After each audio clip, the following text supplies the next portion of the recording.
Hi అండి, అందరికీ నమస్తే. Welcome back to Shailu specials. ఈరోజు వీడియోలో దేవి నవరాత్రుల్లో 9వ రోజు అమ్మవారికి ప్రసాదంగా పెట్టే చక్కెర పొంగల్ని చూపించబోతున్నానండి. చాలా సింపుల్గా క్విక్గా అవ్వాలంటే ఇలా కుక్కర్లో చేసి చూడండి, చాలా కమ్మగా బాగుంటుందండి. మరి లేట్ చేయకుండా అమ్మవారికి ఎంతో ఇష్టమైన చక్కెర పొంగల్ని ఎలా ప్రిపేర్ చేసుకోవాలో చూసేద్దాం.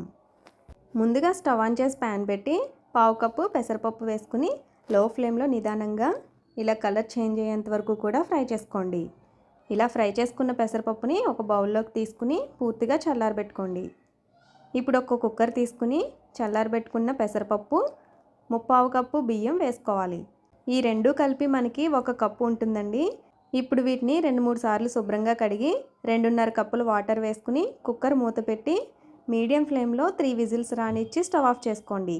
కుక్కర్ ప్రెషర్ పోయిన తర్వాత మూత తీసి ఈ రైస్ని ఇలా గరిటతో లైట్గా మ్యాష్ చేసుకోండి. చూడండి, ఇలా ఉంటే సరిపోతుంది.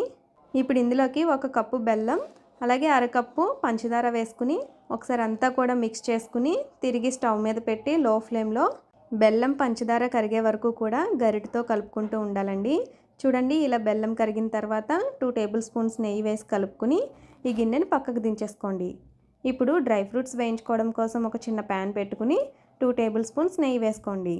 నెయ్యి కరిగిన తర్వాత 4 టేబుల్ స్పూన్స్ ఎండు కొబ్బరి ముక్కలు వేసుకుని లో ఫ్లేమ్లో ఎర్రగా వేయించుకోవాలి. ఇప్పుడు ఇందులోకి 3 టేబుల్ స్పూన్స్ జీడిపప్పు బద్దలు వేసుకుని ఫ్రై చేసుకోండి. అలాగే 2 టేబుల్ స్పూన్స్ కిస్మిస్ కూడా వేసి వేయించుకుని స్టవ్ ఆఫ్ చేసేసుకోండి. ఇలా వేయించుకున్న డ్రై ఫ్రూట్స్ని చక్కెర పొంగల్లో వేసి కలుపుకోవాలి. ఇందులోనే 1/2 టీ స్పూన్ యాలకుల పొడి, చిటికెడు పచ్చకర్పూరం కూడా యాడ్ చేసుకుని కలుపుకోండి. ఇంతేనండి, ఎంతో కమ్మగా చిటికెలో చక్కెర పొంగలి రెడీ అయిపోయింది. చాలా సింపుల్గా చేసేసుకోవచ్చండి. మరి ఈ గోదావరి పిల్ల యొక్క శైలు స్పెషల్స్ ఎలా ఉన్నాయో కామెంట్ చేసి చెప్పండి. మరిన్ని రెసిపీస్ కోసం శైలు స్పెషల్స్ ఛానల్ని సబ్స్క్రైబ్ చేసుకుని అలాగే బెల్ బటన్ కూడా ఆన్ చేసుకోండి.